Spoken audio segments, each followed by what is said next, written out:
네, 이번 시간에는 공무도화가에 대해서 얘기를 좀 해보도록 하겠습니다. 자, 우리 처음 이제는 그 첫 번째 나와 있는 백수광부의 아내가 지은 이런 공무도화가에 대해서 이야기를 해볼 텐데요. 자, 우선은 이글 같은 경우는 이제는 고대가요이기 때문에 고대가요는 기본적으로 서사시에서 그다음 서정시 계열로 넘어오는 이러한 단계에 있었던 이러한 글이다라는 것 정도는 알고 있으셔야겠죠. 자, 기본을 보시면은 고대가요의 이러한 시기 자체를 갖다가 보게 되면 이게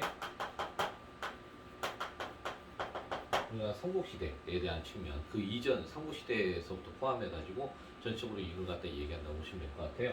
자, 그런데 이때 당시에는 이제는 서사시의 이러한 계열이 먼저 쓰이게 되는 거죠.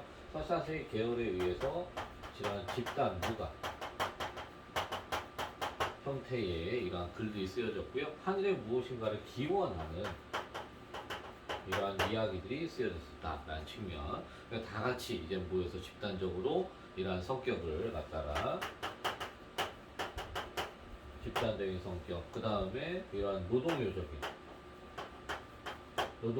이러한 성격을 갖다가 지니고 있는 것이고요. 자, 기원을 하다 보니까 앞으로 어떤 일이 벌어질 것이라는 것을 암시해주는, 그죠? 참요적인 이러한 성격을 지니고 있던 것이었다라면은 이제 여기에서 무엇으로 바로 개인이라는 그 서정시,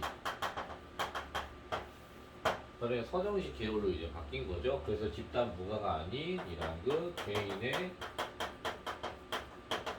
감정 중심에 이루어지는 이러한 글이었었고요. 내 자신의 감정에 대한 이러한 사랑이라든지 이별이라든지에 대한 이러한 글들을 쓰기 시작한 바로 이러한 때이다라고 보시면 될 것 같아요. 자, 그래서 서사시의 가장 이제 대표적인 작품으로 본다면 바로 뭐가 있어요? 자, 서사시의 대표적인 것으로는 자 보시면 구지가, 바로 구지가가 있겠고, 개인 서정시로 이제 변모하면서 이루어지는 것 자체는 바로 공모도화가 혹은 아니면 황조가 라고 하는 이러한 작품들이 바로 개인 서정시 계열로서 볼 수가 있겠다라고 보시면 될 것 같아요. 자, 그래서 이러한 개인 서정시 같은 경우는 성격 자체도 굉장히 서정적이고요. 그죠? 자, 그러면서 애상적인 이러한 글들이 많았었다라고 하는 측면.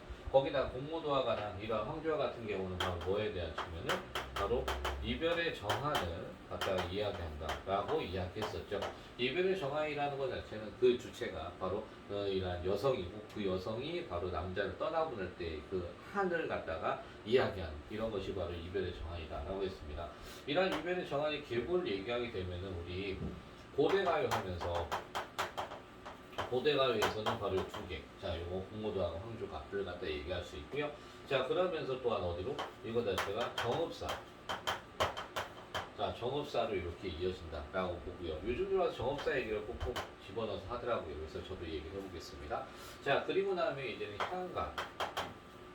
향가 계열로 가게 되면은 이제 그 여기에 이제 정읍사에 대한 측면을 갖다 얘기할 수, 향가를 얘기하지 말고 참 그 고려가를 얘기해야죠. 향가를 갖다 얘기해서 미안해요. 자,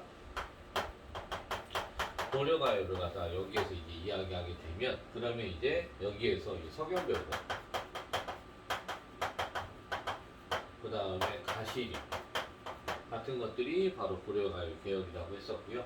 여기에서 이제 이루어지면 그 다음에 한시로 가면은 바로 뭐가 있다?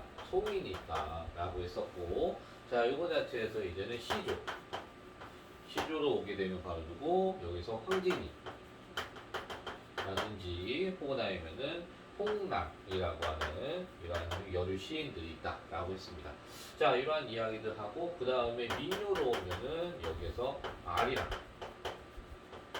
자, 그리고 나서 다시 현대시로 넘어오면 누가 있다? 김소월의 진달래꽃이 이렇게 있다라고 얘기했습니다. 그래서 이제 고대가요에서 자 정읍사 그리고 또한 이러한 성현교로 가시리 그리고 송이 자 그리고 나서 다시 황진이와 홍랑으로 그리고 아리랑으로 다음에 김소월의 진달래꽃으로 이어지는 이러한 과정을 보여주게 되는 것이다라고 이렇게 보시면 되겠습니다. 그래서 이러한 고대가요의 흐름을 갖다가 지금 한번 이렇게 잠깐 좀 저희가 살펴봤고요. 이별의 정한의 계복가이로 이렇게 잠깐 보았습니다. 자, 그럼 이제 공무도화가에 대해서 이야기 좀 하도록 하죠. 자, 일반적으로 고대 가요나 향가에 공통적인 것이 있어요. 바로 무엇을 지니고 있다? 얘네들은 모두 배경 설화를 갖다가 지니고 있다라는 측면, 그죠? 자, 그래서 배경 설화도 간단하게 기억은 하고 있으셔야 됩니다. 자, 그러다 보니까 이거에 있어서 배경 설화와 이러한 공무도화 같은 경우는 백수광부의 이러한 백수강부가 어느 날 이제 술을 먹고 밤새 그런 다음에 아침에 나타났는데 그 아침에 나타나서 물에 빠져서 이제는 죽음을 맞이하게 되는 거죠. 근데 그것을 바라보던 아내가 제발 들어가지 말라고 만류했는데 끝내 죽음을 보고 공후이라는 악기를 타면서 이제 마지막 노래를 부르고 신을 벗고 그리고 다시 똑같이 물에 빠져 이제 죽음을 맞이했다는 측면. 그걸 바라보던 이가 한 사람이 집에 가서 아내에게 얘기했더니 아내가 역시 그 악곡을 타면서 노래를 불렀다라고 하는. 그래서 공무도화가의 이런 악곡명은 공후인이다라고 이렇게 이야기할 수가 있겠죠. 자, 이 글 같은 경우는 우선은 현존하는 최초의 이러한 개인적 서정가입니다. 현존하는 최초의 개인적 서정가요다 라고 하는 측면, 의를 기억 한번 해주시기 바라고요. 그 다음에 또한 서사시에서 서정시로 넘어가는 과도기적인 이러한 작품이다 라고 또 볼 수가 있겠고요. 자, 그 다음에 또한 이러한 이 자체가 나중에 이제 중국에까지 이렇게 퍼지게 되는 이러한 고대 가요였대요. 자, 그 악곡명은 공후인이라는 악곡명이 공후인이라고 하는 이러한 의를 볼 수가 있다라고 하는 측면입니다. 자, 아무래도 주제적인 측면으로 말하면은 바로 이별 죽음으로 인한 이러한 슬픔, 바로 이별의 정한, 그죠? 주제를 그냥 간단하게 이별의 정한이라고 봐도 되고요. 이별의 정한의 의미는 무엇 때문에? 이의 죽음으로 인한 것이다 라고 이렇게 간단하게 같이 봐주시면 될 것 같아요. 특징적으로는 이러한 원형적 심상을 지닌 소재로서 이러한 슬픔을 노래하고 있다. 자, 특징적인 면은 원형적 이러한 심상을 지닌 소재.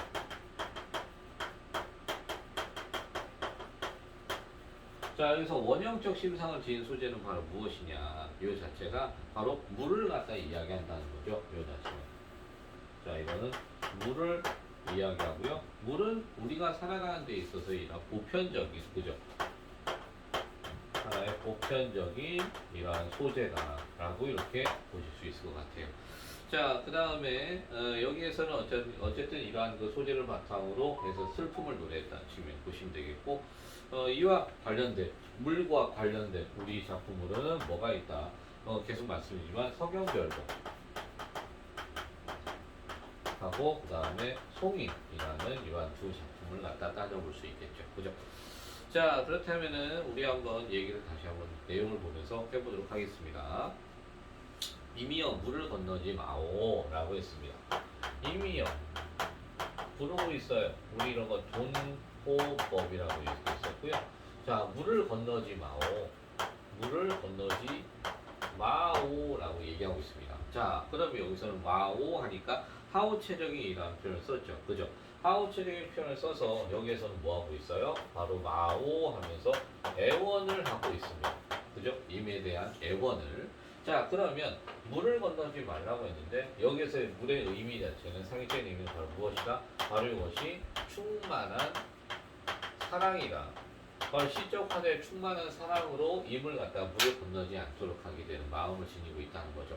자, 그런데 문제는 임은 그의 물을 건너시네. 임은 그의 물을 건너시네 라고 얘기하고 있습니다.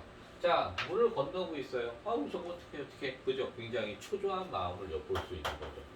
이 속에서는 초조함을 엿볼 수 있다. 그렇다면 이번엔 이 물이라는 것의 의미는 무엇이냐?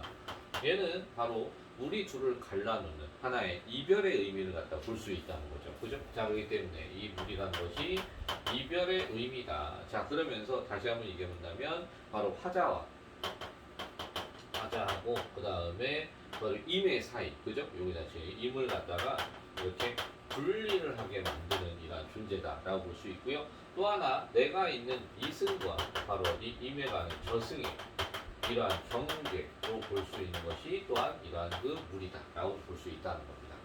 자, 그러다 보니까 바로 이 부분에서 우리가 가장 이렇게 볼 수 있는 게 바로 무엇을 아까 얘기한 것처럼 바로 이 성경별 송인에 대한 이별에 이러한 의미와 같이 연결시키는 것이 바로 여기라고 볼 수 있죠. 그죠? 자, 그럼 물에 휩쓸려 돌아가시니. 자, 이번에는 물에 휩쓸려 뭐했다? 돌아가시니라고 했어요. 자, 물에 휩쓸려 돌아가셨어요. 자, 그러니 이때는 죽음을 맞이했네요. 그러니까 어떻겠습니까? 너무나 슬프죠. 그죠? 이 속에는 바로 임에 대한 슬픔이 담겨 있다라고 볼 수 있고요. 자, 그 다음에 여기 물의 의미 자체는 바로 뭐가 된다? 네, 그렇습니다. 바로 죽음의 의미를 갖다 이렇게 담고 있다라고 볼 수가 있겠죠. 그죠? 자, 그래서 이러한 슬픔과 기회를 통해서 마지막에 가서 어떻게 가시님을 어이할고, 자, 가시님을 어이할고라고 했습니다. 자, 마지막에 여기 보게 되면 어이할고 어찌할 수 있느냐 없다라고 하는 거예요. 바로 서리법. 네, 서리법을 갖다 여기다 쓰고 있고요. 자, 그러면서 어찌할 수 없다라는 자신의 마음을 어떻게 직설적으로 표현했다라고 볼 수 있는 거고요. 자, 그러면서 화자의 심정이 그러니까 어떻게 직설적이다 보니까 바로 화자의 심정이 이곳에 아주 집약적으로 이렇게 담겨져 있다라고 볼 수 있다는 측면, 그 슬픔이. 그래서 이 속에는 이러한 어이할고라고 하는 슬픔이 담겨 있고요. 또 하나 여기 자체에서는 어이할 수 있다? 없다. 그렇기 때문에 이러한 체념의 의미를 탄식하고 있다라고 이렇게 얘기해 볼 수 있을 것 같습니다. 되셨나요? 자, 이렇게 보시면 되겠습니다. 자, 그러다 보니까 여기 자체에서는 이렇게 시종화자의 마음을 얘기했는데요. 물의 의미까지 얘기했습니다만 하나 더 얘기해 볼게요. 자, 그래서 물의 의미 자체가 충만한 사랑에서 이별로 그 다음 죽음으로 이어졌다라고 했는데 여기 좀 더 가본다면 물의 의미 자체가 뭐가 있어요? 바로 임과 함께 내가 물에 빠져 죽게 되잖아요. 그죠? 그러니까 여기에서 뿐만 아니라 배경설화로 간다면 물의 의미는 하나 더 나올 수 있죠. 뭐에 대한? 만남의 의미로. 그죠? 배경설화에 있어서 이때 물의 의미로 본다면 바로 만남의 이러한 의미가 다시 만나보고 나면 재회라고 볼 수 있죠. 의 의미로 지니고 있다는 거. 그렇기 때문에 배경설화와 연결을 같이 본다면 이렇게 하나의 사랑에서 이별로, 이별에서 하나의 죽음으로, 그 다음에 이렇게 하나의 배경설화에 있어서 만남의 의미를 이렇게 보여주고 있다는 것도 같이 한번 기억해 주시기 바랍니다. 됐습니까? 자, 이 글 같은 경우 중요한 것은 다시 한번 얘기해 보자면 이 글은 분명히 개인이라는 그 하나의 집단적인 서사시에서 개인적인 서정시로 넘어가던 그러한 시기의 글이었었다는 측면, 그 다음에 이별의 정한을 담고 있다는 측면, 그것도 기억하시고요. 자, 그 다음에 물의 상징적인 의미와 시적 화자의 심리 변화를 갖다가 꼼꼼하게 살펴보셔야 되는 작품이었습니다. 됐습니까? 네, 그렇게 한번 살펴주시고요. 자, 그 다음에 두 번째, 그렇다면 우리 이제 부지가에 대한 측면을 좀 얘기를 해볼게요.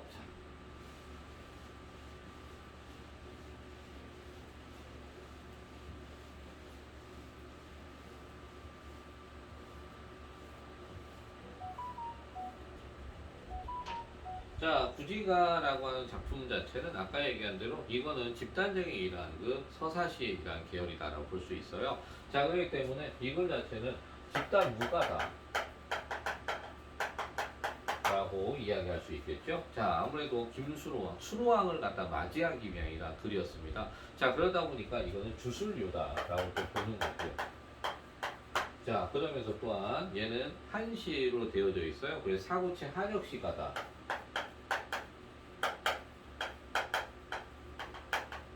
라고도 볼 수 있고, 그 다음에 다 같이 모여서 불렀죠. 노동요예가 성질도 지니고 있다라는 겁니다. 자, 그 다음에 성경 자체도 그래서 집단적인 이러한 모습을 보이니까 집단적이다. 그 다음에 주술적이다. 그죠? 자, 이렇게 볼 수가 있을 것 같고요. 자, 처음에 거부가 머리를 내어라 라고 해서 표현 자체가 명령어법을 쓰고 있어요.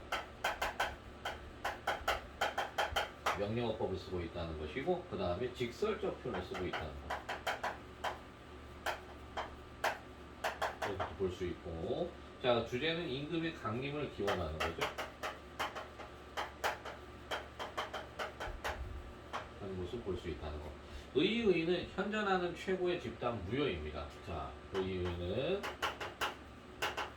현존하는 이러한 그 최고의 집단 무효다라고 볼 수 있고요. 주술성이 지닌 이러한 현존 최고의 노동요다라는 거. 주술성을 지닌 이러한 현존 최고의 무효다라고 무효 혹은 아니면 노동요 위에서 무효라고 이미 했기 때문에 노동이라는 측면을 바꿀게요. 이렇게 보실 수 있을 것 같아요. 자, 아까 너무 진하게 썼나봐요. 여기. 자, 그러면서 그럼 내용을 좀 보도록 할게요. 거부가 머리를 내어라 라고 되어 있습니다. 처음에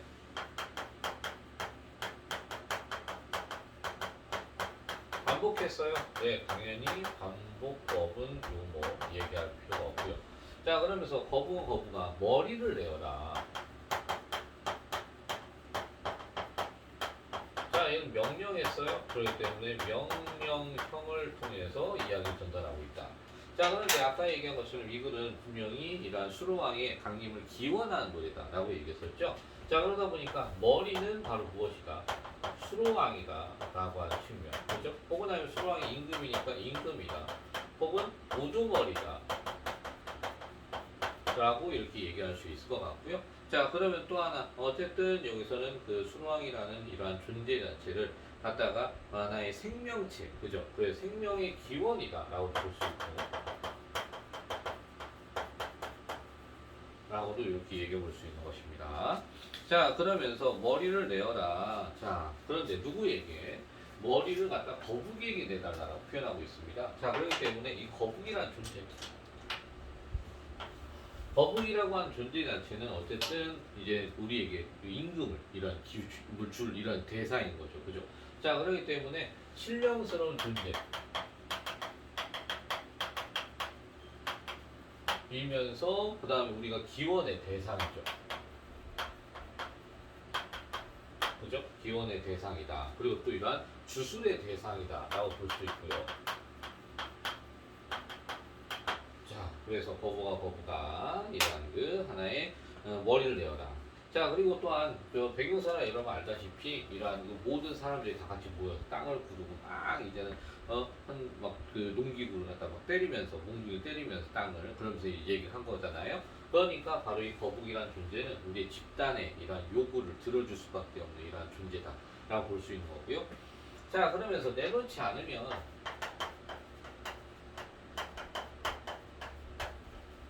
뭐뭐 한다면 해서 뭐 하고 있다고요? 가정을 이렇게 하고 있다고요. 그죠? 내놓지 않으면 자 구워서 먹으리. 구워서 먹겠다라고 하는 어떻습니까? 위협을 하고 있는 측면입니다. 자, 이렇게 위협을 하다 보니까 어때요? 바로 이것은 우리의 소원이 얼마나 간절한지를 보여주는 거죠. 그죠? 그렇기 때문에 여기서는 간절한 기원을 담아서 이야기하고 있다 라고 이렇게 볼 수 있다는 겁니다. 자, 그래서 이러한 위협을 통해서 어쨌든 소망을 성취하고자 하는 마음을 마지막에 담아서 이야기를 하고 있다는 거죠. 자, 이 글에 있어서 그렇기 때문에 가장 주술적인 이러한 주술의 이러한 궁극적인 목적 바로 여기에요. 그죠? 너희가 주술의 이러한 가장 궁극적인 목적이다 라고 볼 수 있는 거고요. 그 다음에 주술적인 이러한 성격, 바로 주술을 드러내는 구체적인 성격은 여기에죠. 주술적 성격이 가장 강한 것. 주술적 성격이 강하다. 참여라는 것 자체가 앞으로 일어날 일을 미리 방지하는 이런 효과를 지니고 있대요. 자, 그러니까 이런 일이 안 일어난다면 널 구워서 먹겠다라고 위협, 협박을 하고 있기 때문에 이런 성격을 보인다는 거죠. 자, 그래서 처음에는 뭐 했어요? 호명했어요. 그 다음에 머리를 내어라. 명령했고요. 그 다음에 내놓지 않으면 가정했어요. 마지막으로 구워 먹겠다라고 위협, 협박했다라고 볼 수 있다는 거죠. 그죠? 자, 이렇게 서사시를 갖다 들어서 얘기했는데 방금 전에 보셨던 공무도화가는 서정시, 여기는 서사시. 얘가 먼저, 그 다음에 공무도화가 나중에 추후에 나왔다라고 이렇게 보시면 될 것 같습니다. 되었습니까? 네, 그렇습니다. 그러면 이렇게 잠깐 보시고요. 자, 그 다음에 이제 황조가 다시 한번 또 나눠서 봐드릴게요.